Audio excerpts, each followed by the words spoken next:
my mother, I'll never forget, we had a conversation about a particular situation. And I said, I can respect this person because when you could acknowledge your faults and your weaknesses as a leader, I have even more respect for you. And I think that it's like an oxymoron. People think, oh, I'm showing my weak side. Especially, and women, we can show it all day. But even this was a male leader. And I was like, wow, I really respect that about him. And now I really want to get in there and be more committed to the cause because this person is not only showing empathy and humanity, but honesty, integrity, and just being forthcoming. And I think that goes such a long way as a leader, in this world now. You're listening to the First Class Life Show hosted by Lindsey Vertner, a holistic personal development show for high-achieving leaders who desire to maximize their impact while creating a life full of purpose, fulfillment, and happiness.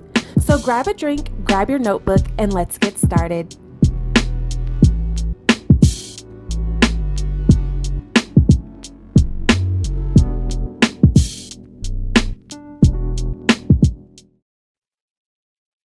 Hey, world. Welcome back to another episode of the First Class Life Show with your host, Lindsey Vertner. That's me, as you know. And we have another phenomenal guest on today's show, ready to pour into you by the name of Felicia Shakespeare.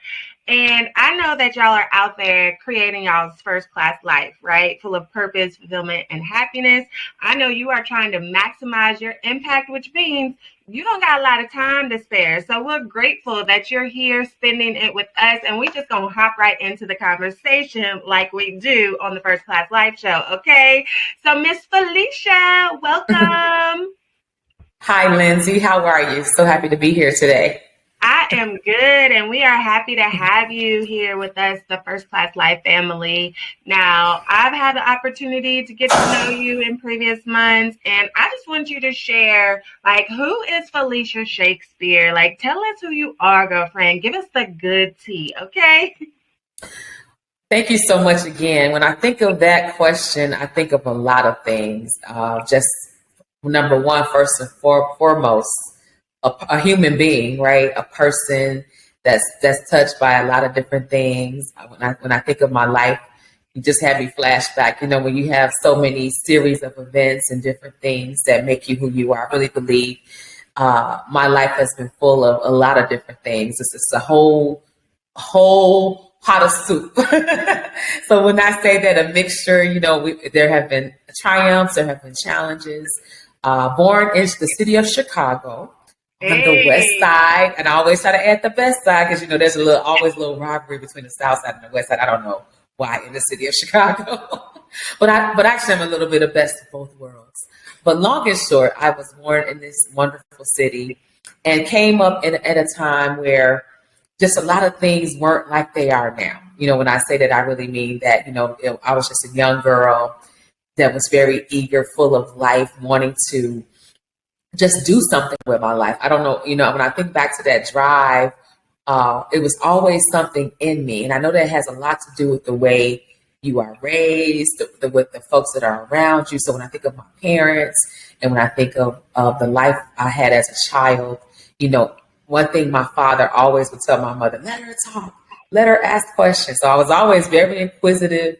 And even that parlayed into being a very engaged student. I just love school, right? I don't know. I know my brother thought I was weird, but I was that kid that loved going to school, hated to miss school because I think it had a lot to do with Lindsey, how my teachers at that time made me feel, how they invested in me. And that's why even that education is so important. I look back at my experience as a student, and I know that had a lot to do with formulating my idea and ideals of what life would be like one day in the future. So, born and raised in Chicago, a daughter, a sister, a friend, colleague, a lot of different hats I wear. Yes, like so many of us, so many different roles that we put on Right. day in and day out.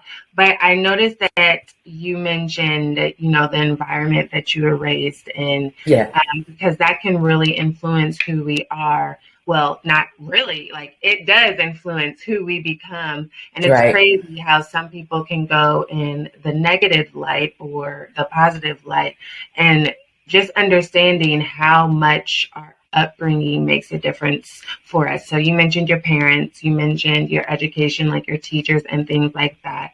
Yes. And as you were speaking, it made me think of a recent post that I saw where this young lady, she was upset. And so she had made this post and she was hoping that one of her son's previous teachers would eventually see it, because basically the teacher killed his dream. Okay. He was just a young kid and he was making his music, and he like made a beat, made a song, had his friends in the video, and made a YouTube video all by himself. And I'm talking like her child is less than 10 years old. So he had showed it to his teacher and was like, what do you think of my video? Really excited. And basically the teacher shot it down. Like, she hated it. And he stopped doing music after that. And he was just having a discussion with his mom in hindsight, because it was like a little while before. And so she had made that post like, I hope you see this because you killed his dream, like his moment. And now he's like, is very apprehensive to do anything towards music, all because of what you said to him. So as you were speaking, like that story just popped into my head. Tell us a little bit more about, it sounds like you had a lot of positive, influential people around you, but have you ever had anyone kind of be negative in your upbringing ever? Oh, absolutely. When I think back, like I was saying, it's the adults that I could recall that had the greater impact at that time. But when I think about a lot of the cases of students and other classmates, that was a part. And I wrote about this. I had did this anthology project back in 2016, and I never forget. It was like a mini memoir, and I talked about my growing up in the city of Chicago, and I think back to how children can be very, very cruel. A lot of times when children don't have what they think that someone else has, or what they think that they deserve. I don't know what the case may be in a child's mind, but I know, when I look back, there was a moment in my life where I was actually dealing with bullying, and particularly being bullied, and I didn't know it at the time because I didn't really have that name. But long and short, it was always like, oh, she thinks she's this, she thinks she's that, or because I had a certain type of hair. Thank God for this hair. We was talking about hair before the show, because you had long hair and you had fine curly hair, and it was just little thing. Kids said they take jabs at you, so I didn't really understand. Of course, that was like third grade, and but I can distinctly remember, and I won't name her name for the sake of propriety, but I still remember the person's name. And this person really gave me a hard time, to the extent where my dad literally had to come up to the school. So I had those old school parents, like, you know what, I kind of tried to solve it, but I was not I can fight in the sense of that, then, I'm not going to let someone just, we were always taught, to try to resolve us from that type of home. But long and short, that was not my way.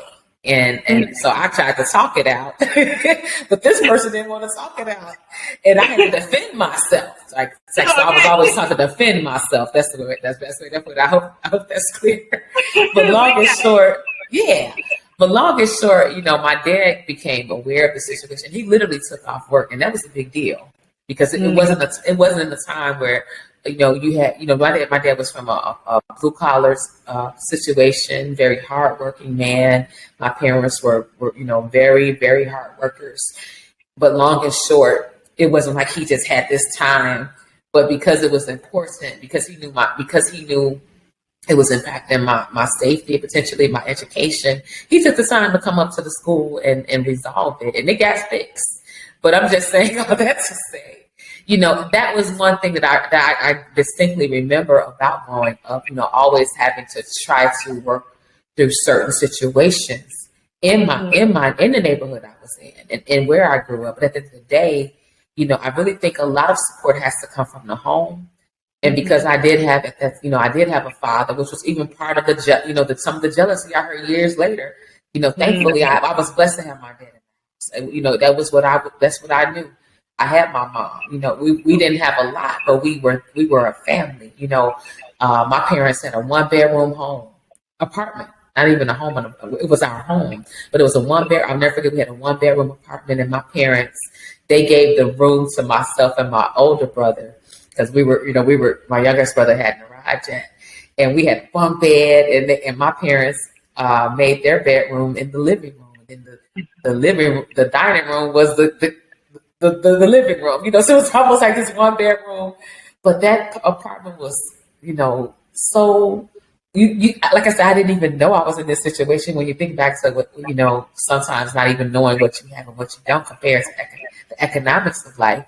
I just had a full life, with my family, because we always did things together. My parents didn't have a lot, but at that time, but they always made it meaningful. We went to the park together. We just did things. We lived the life. We had dinner together. There's so many things that don't happen in so many instances now for various reasons. So I look back at that, and I really am grateful. More than anything, just you were rich in a number of different ways, right? Everybody's now chasing money, but you can't. Money can't buy family. Money can't buy the values that are instilled in us by those that love us. Looking for amazing products to help boost your first-class lifestyle? Then head over to firstclasslifeshop.com, where you can treat yourself to personal development books and workbooks, lifestyle affirmation cards, adult coloring books, mugs, notebooks, hoodies, t-shirts, leggings, and more. All products were designed to help you master your mindset, walk in your purpose, and live your first-class life, because you deserve it. So treat yourself today at firstclasslifeshop.com. Again, that's firstclasslifeshop.com. Yeah, that is so true. Money cannot buy you family and values. And I noticed that you mentioned you're rich in so many other ways. I had another guest who they were wealthy in the country that she was born in, but then when they came to the States, by state standards, they were not wealthy, and they were all in the apartment together, like you had mentioned. I think she said there was like 7 or 8 of them in like this 2-bedroom apartment, and her not recognizing that they weren't wealthy anymore, and just knowing that the wealth came from her environment. So what advice would you give to the leader out there listening that maybe didn't have that same home support, where they know, like, all right, my parents got me, or, had that opportunity to feel rich, even if they weren't monetarily, financially rich? And I will add this before I answer that question, Lindsey.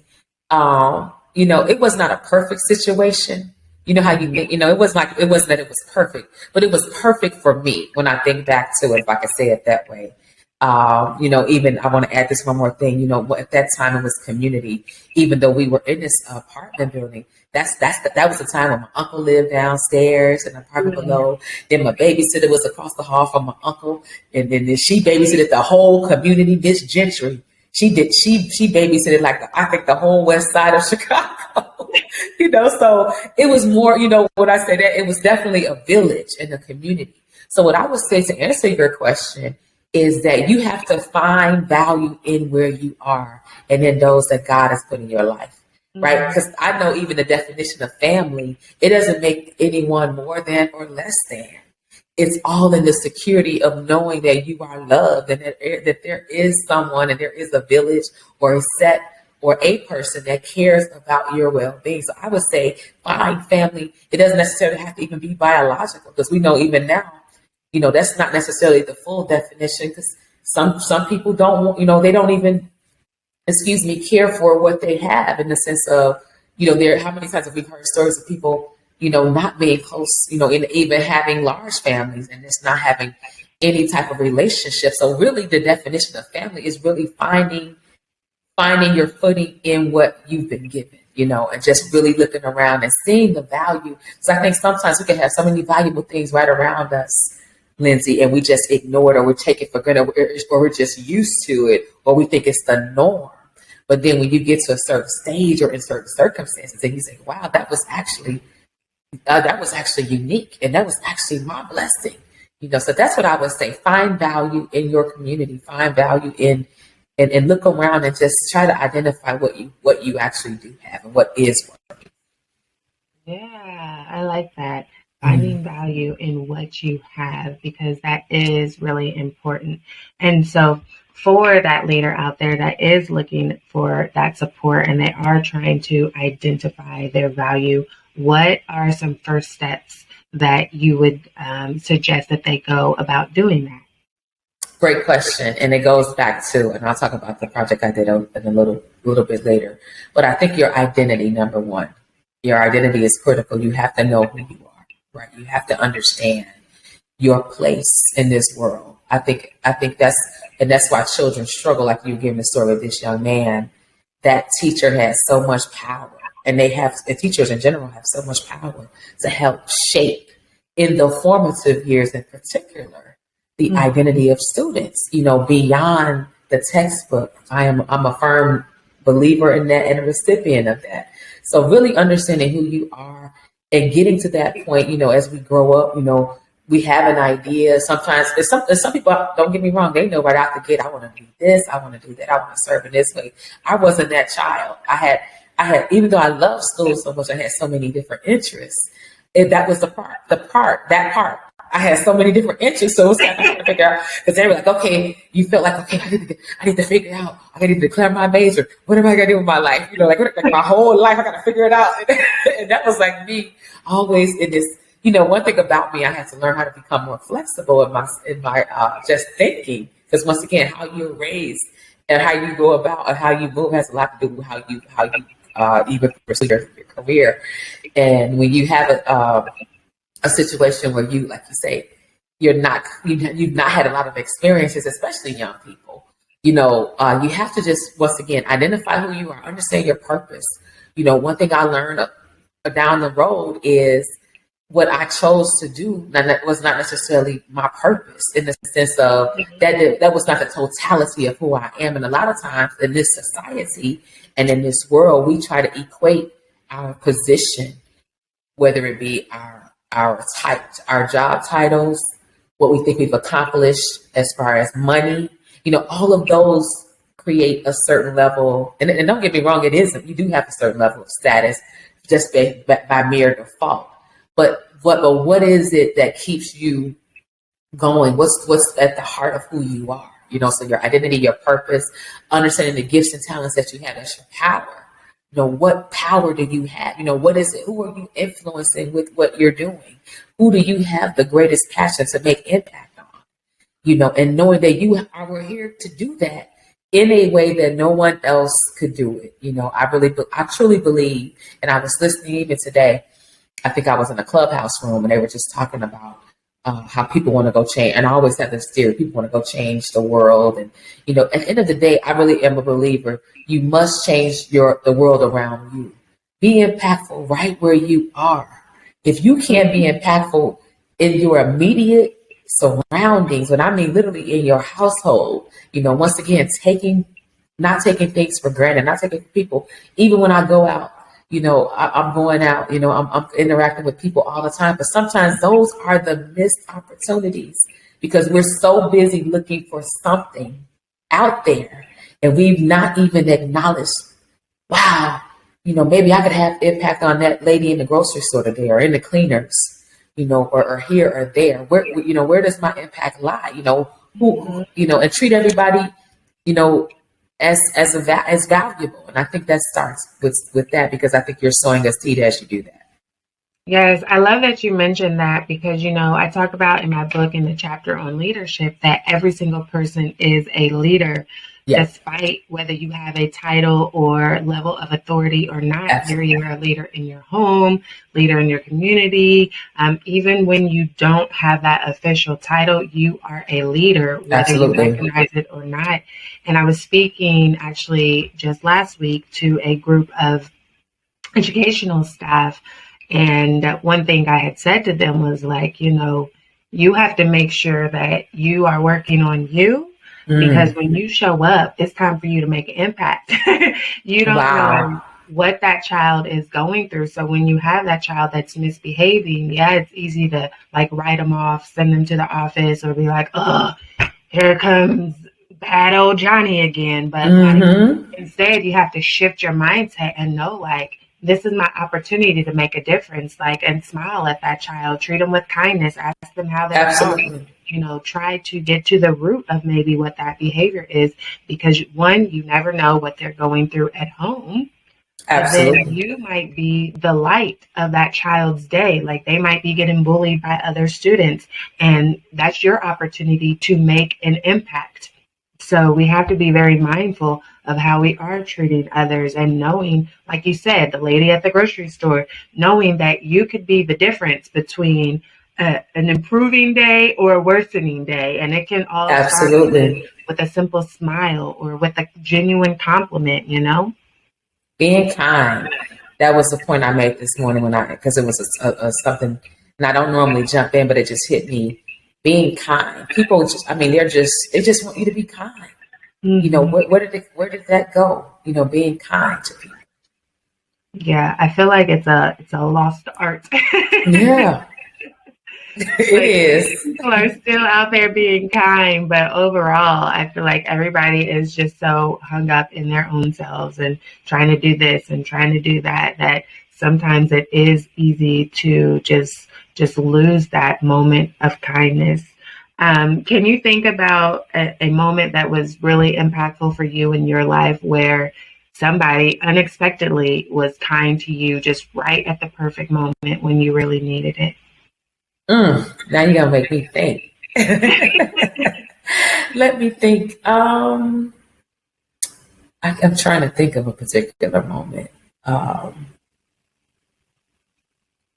Yeah, you know, and I'll just share this part. We lost our younger brother in October of last year. And there was a particular individual that I was a part of their program. As far as I had invested money, I was going to be attending their conference in November. My brother passed in October. I had already paid the fee to attend in November. So of course, all of this stuff was happening. Prior to that, and of course, at that moment, I didn't know if I was going to go, but actually ended up being a great way for me to kind of get off of what was immediately kind of back into some type of normalcy as far as what I would need to do, you know, just to kind of do something back in the regular part of life. Long and short, this individual, I guess they saw the posts, and they sent, unbeknownst to me, they had sent me flowers, like some beautiful flowers. And I still have it's a beautiful glass jar that it came in. But long and short, I wasn't expecting that, you know, and it's such a nice card. And you know, at the end of the day, that meant a lot to me because it just showed it wasn't just about, this person wasn't just seeing me, you know, as someone attending their event and investing. I was investing in their services. They were seeing what I was dealing with in that moment, and they had enough empathy and compassion. So I think that was an immediate thought that came to me, and just a few other people that inboxed me that I would never have expected. But you know, that they just showed, like, you know, I'm really here if you need anything, and I just really appreciated that.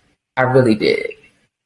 Yeah, we never know, like, the difference those small acts can make in somebody's life. And so it's especially important as leaders that we are intentional about just finding little pockets of time where we can display kindness to those around us. So, and isn't that Lindsey, a great way to even be a leader? To me, a leader is just, you know, of course, we know the best leader is one that leads by example, right? Mm-hmm. But at the end of the day, we're not perfect people. You know, people aren't perfect. But just the fact that they were engaged enough. So engaged, like you say, caring about people and being present, you know, is so important, you know, to let people know that. As a leader, even though that's not necessarily, you know, I think of my corporate career, you know, as life went on, and I was in the corporate sector, you know, it was just like you were just always, you know, and there's nothing wrong with that. You have to be professional. And I'm all about being professional. I learned how to be professional through my experiences as corporate America. But at the end of the day, I made a career pivot, and then even I just made a reality pivot that I'm always bringing myself to work, right? I don't care what job you're doing. I don't care if you're the CEO of a Fortune 500 company. I don't care if you're the pastor of a mega church or neighborhood church. Like you said, people are counting on you, but it's okay. It's okay to show your humanity, right? It's okay to be a human being. And that's what I had to learn.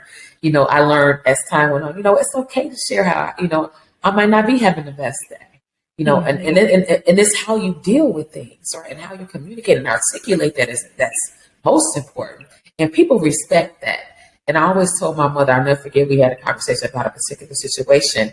And I said, I can respect this person because when you could acknowledge your faults and your weaknesses as a leader, I have even more respect for you. And I think it's like an oxymoron. People think, oh, I'm showing my weak side. Especially, and women, we can show it all day.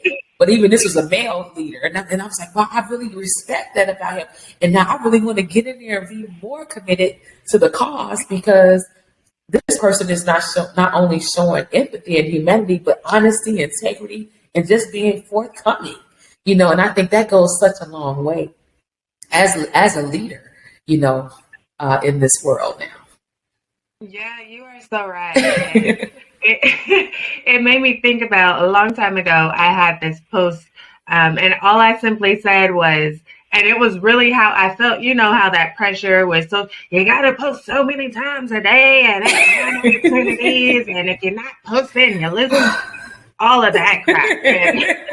And listen, I was working on just doing good, trying to post once a day consistently every day. And there was one day where I was just over it in the day. And so I made a post and I was like, I don't feel like today. Today and today. Right. It resonated with so many people like, girl, yes. And I was just sharing my honest feelings like, y'all, I don't feel like it today, okay? I know that's right. We have to be honest sometimes with ourselves and others. And it's okay to share that. I think people, like you say, you can be more impactful once you are relatable. I think that's so critical. That's nice. That's nice. Well, are you loving the First Class Live show? Then join our private Patreon community. Not only will you help to support our ability to provide you with great content, but you can also get exclusive perks like bonus videos and resources, discounts, episode transcripts, and more. So what are you waiting for? Join today at patreon.com/First Class Life. Again, that's Patreon, patreon.com/First Class Life. I think that this is a good time to play a little game that I like to call First Class Secrets. Okay, so let me get my timer pulled up here, and it's a real easy game. I'm just gonna say, what is your favorite ... and you fill in the blank. Simple, right? I can do that. But you gotta get it in 10 seconds or less. So first thing that pops in your mind. If not, if you miss the buzzer, you are going to cause a consequence for the First Class Life family. All right. So listen, it's all about a matter of perspective because what's a consequence to one may be a reward to another. So the pressure is on. Yes. So if you miss the buzzer, what does the listening First Class family have to do? They got to take a shot. That's a party consequence. Do they have to do 5 push-ups? That would be a consequence to me, a reward to others. So I have to come up with that. Mm-hmm. Oh, wow. Okay. Well, I'm not. Whether positive or negative, depending on your perspective, if you miss the buzzer. Oh, I need to come up with that right now. If they miss the buzzer, they have to say something nice to someone that they're not so fond of all the time. Be intentional about making a positive conversation or remark to that. Giving that person a compliment. Giving them a compliment. How about that? Yes. All right, family. You heard it. If the lovely Felicia misses a buzzer, you have to be intentional about being kind and complimenting somebody that works your nerve. Okay, somebody that Exactly. kind of, all right. So we'll start with something easy. What is your favorite food? Go. Pizza, Chicago style Mm, pizza. Chicago style pizza. Yes. What is your favorite season and why? Go. My favorite season is summer. I love the heat. I love outdoors. I love the water. Mm-hmm. Okay. Look, y'all might not have to compliment y'all. Okay. Let me go a little slower then. Okay. What is your favorite book, title, and author? Go. One favorite book I think of automatically is, I can't think of the author though, so I'll go to another book. How about Maximize the Moment with Bishop T.D. Jakes? Because it's clearly in the message, and the title is in the message. Look, she might have done that one on purpose. So, Maximize the Moment by Bishop T.D. Jakes. Uh-huh. Yes. Okay, but you missed the buzzer on that one. I'm sorry. I was gonna say the prayer of Jabez because I read that book in one day, but I couldn't think of who the author was. So, which one? Prayer of Jabez. Like Mm-hmm. It's like a book. It's like a really 98 page. I remember reading that book on a plane in one read. It was just like so awesome. Yeah. Listen. That's it. That's the book. Who's the author? Bruce Wilkinson. Yeah, Bruce Wilkinson. Yes, that's him. I can't think of his name, but yeah, that's a bestseller right there. It really is. It really is.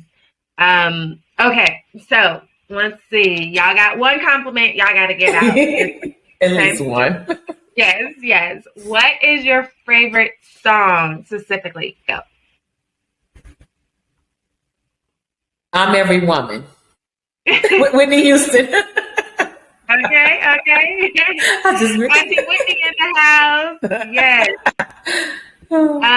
What's your favorite place to travel specifically? Go.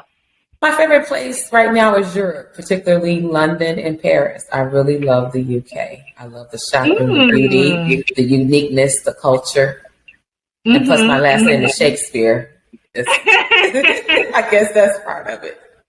Very fitting. Now about Paris. So I haven't been to Paris yet. Mm-hmm. I've been to their airport, and actually the plan was to spend the day in Paris because I specifically planned a long layover to have some hours in Paris before we went to our final destination.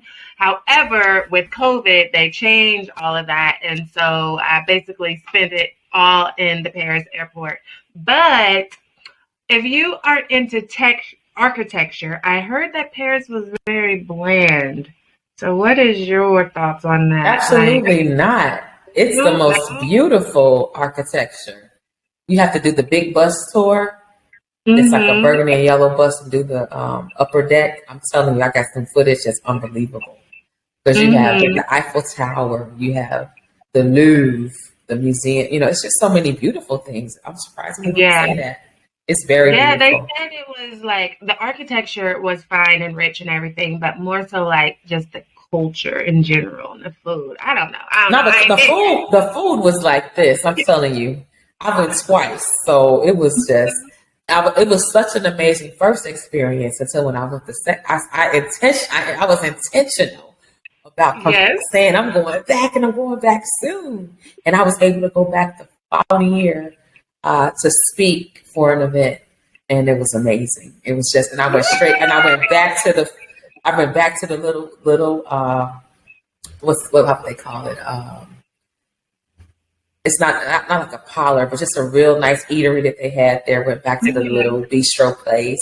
I saw the same waiter. It was just so much fun. They had some of the best food. Paris, I'm surprised I didn't know that food is awesome over there. Okay. The bakeries, the macaroons, all that. Okay, so back to the game. Just a few more. Oh, okay. Favorite relaxing activity to do. Go. Once again, I love I love shopping, but I also love walking along the lake, water, just walking around through downtown Chicago, especially in the summertime, seeing the sights and just walking and by water. I'm always at peace. And we have Lake Michigan here. I don't know if people realize I keep talking about water, but we have a massive lake, our lakefront. I think people forget that about Chicago, but we have some of the best beach. We have beaches and lakes, and and some of the best architecture too. So. Yes, that was my fault because I went off on a tangent when you said Paris there. But thank you for playing our game, First Class Life Favorites. And listen, First Class family, make sure that you are a member of our private Patreon community, okay? Because then you will have access to our First Class Favorite Things. And that is a uniquely curated list written by all of our phenomenal guests. So you'll have our reading list, our song playlist, our places to travel, because we're all about experiences and being cultured, okay? And then we're all about self-care. So all of the favorite relaxing activities, all right? So if you want access, make sure you join our private Patreon community today. So thanks for contributing, Felicia. Awesome. Thank you. That was fun. Now, let's get back into this conversation. For those that may be new to the show, First Class Life is actually an acronym, and it represents all of the different characteristics and skills that you want to embody into your lifestyle to be able to create a life full of purpose, fulfillment, and happiness.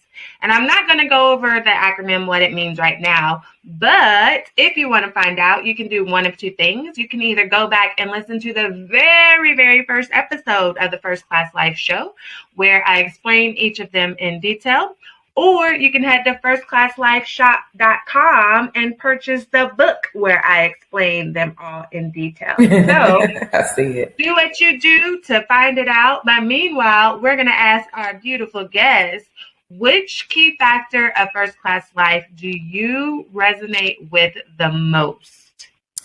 I love it. And thank you so much again, Lindsey. This has been great. When I think of the I in intentional, I think that is the one for me. Listen, I called it because, sometimes I'll be like, I feel like you're this, but I was like, ooh, let me see if I'm right. Especially when you just mentioned about being intentional for Paris. I was like, Okay, so tell us why you picked intentional.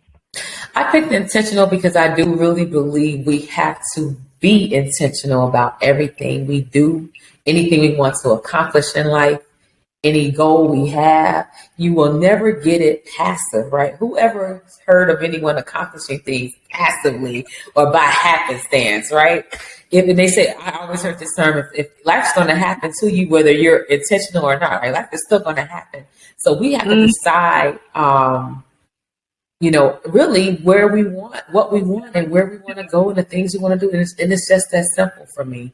So I really believe in, the aspect of inspiring others to be intentional, because we only get one life. We only get this moment, right? And that's why, and I really feel like that. I really feel like we have to be more in living in a sense of urgency. Not that I have to do everything, but at the end of the day, I can't be passive about life. I have to be intentional. Yes, we have to, because the life you're living right now is a result of thoughts you had 5 years ago. So what are you creating for yourself?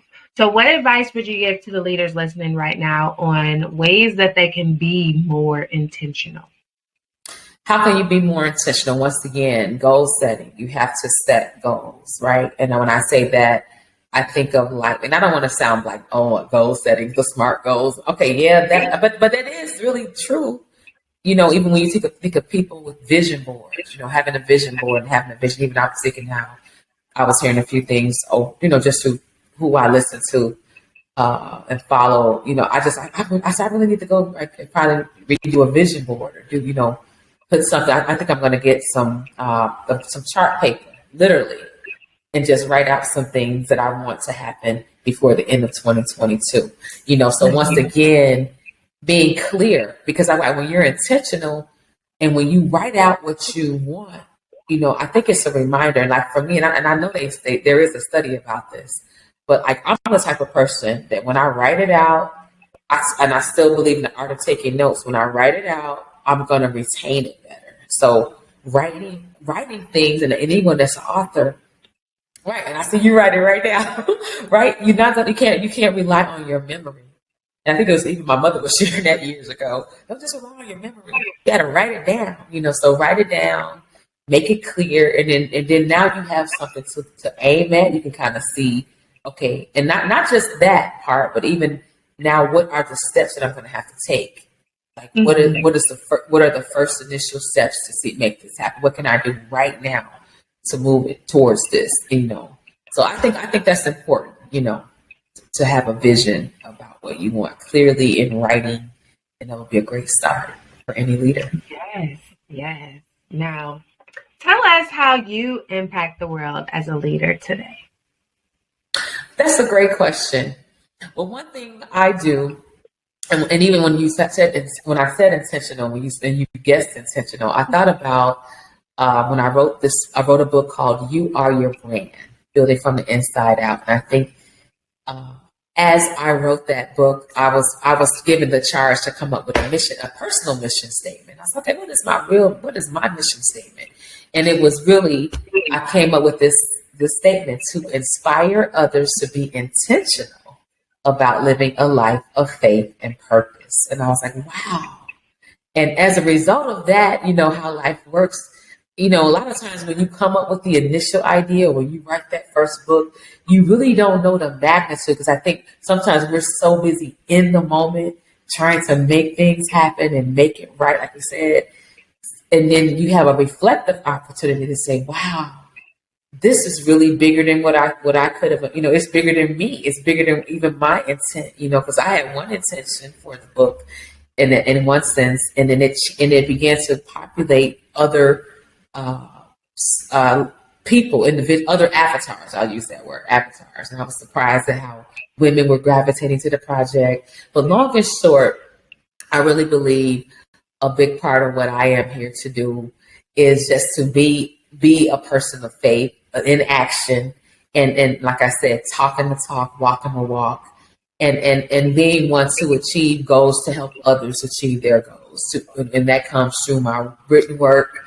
That comes through my speaking, that comes through my teaching, that comes through just the service that I give, even in the sphere of faith. So whether the marketplace, or the faith, whatever, just live your life, and I think that's really where I am. I'm a testament to, not having a blueprint, anyone necessarily to be in first generation college graduate in my family, having an opportunity to do it 3 times by God's grace, and just knowing that, it's not impossible. Nothing is impossible if you really put in the hard work and be intentional about your life. So I think that's really what I'm here to say. Ultimately, whether it be to students, to leaders, to the everyday person, guess what? You matter. You're important. And guess what? You have a life, and you have a contribution that no one else will be able to make. So back to even your first class life, I think we have a lot of synergies, Lindsey. I came up, I think you were saying something about you, because that's what You Are Your Brand came up with. And I always had this statement that you are a brand whether you know it or not. You are a brand whether you want it to be one or not. You are what is a brand? You're representing yourself. That's it. Bottom line.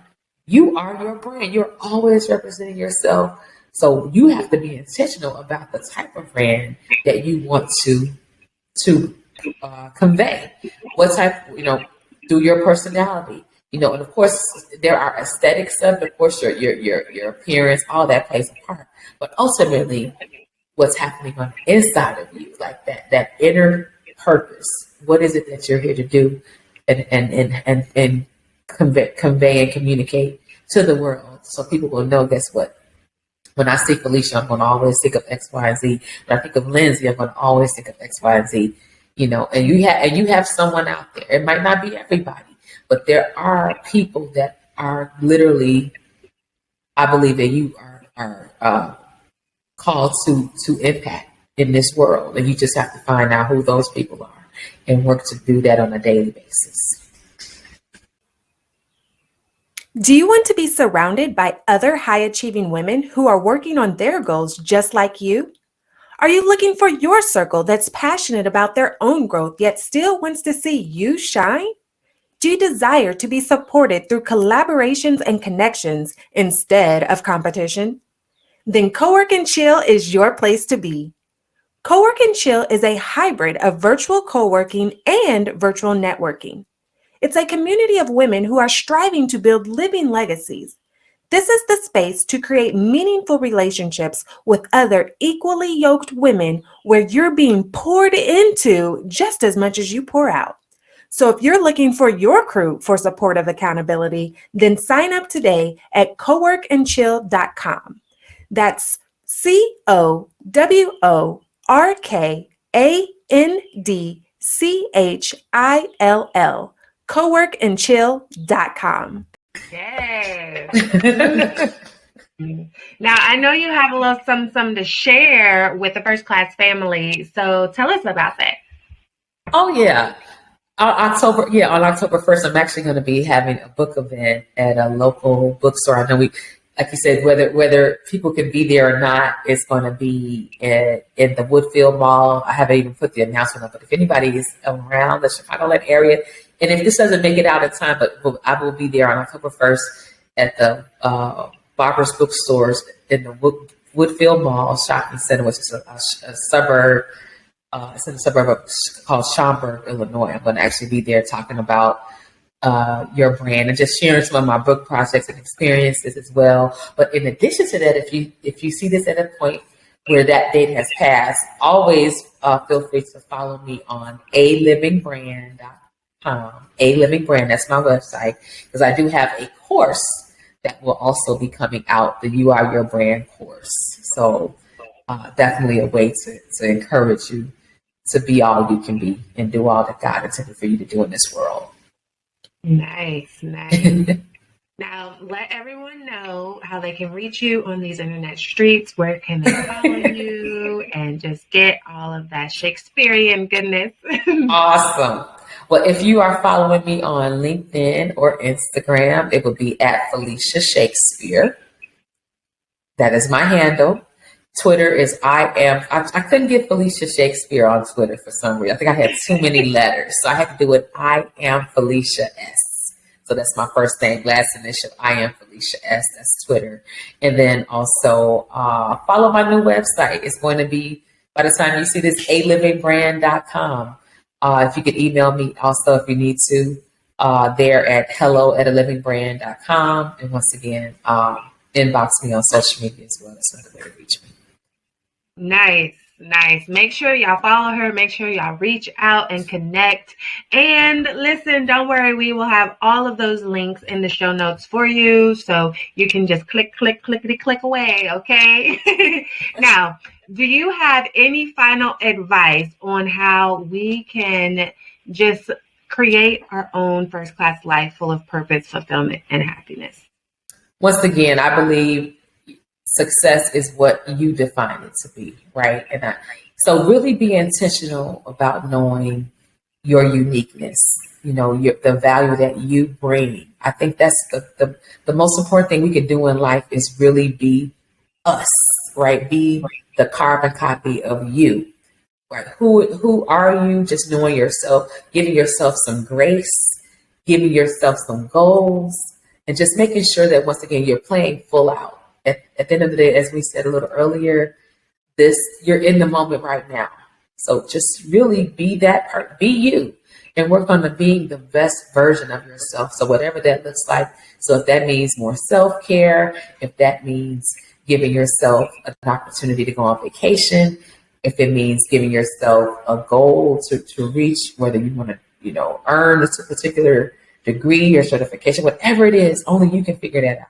But just work towards those things. Give yourself some goals, give yourself some grace, and also always be kind to you. Be kind to you. Yes. All right, y'all. Make sure y'all stay connected. Make sure y'all post on social media any insights or ahas you got from today's episode, okay? And be sure to tag us. I am Felicia S. Felicia Shakespeare, the First Class Live Show. You know what to do. But let me just say thank you one more time, because I know you could be doing anything in the world right now, but you have spent your time here with us, growing and just developing yourself, because you are out there being a first class life leader, all right, you are maximizing your impact while creating a life full of purpose, fulfillment, and happiness. You deserve it, and make sure you tune in next time. Bye. Unfortunately, all good things must come to an end. But please be sure to subscribe to the First Class Life Show.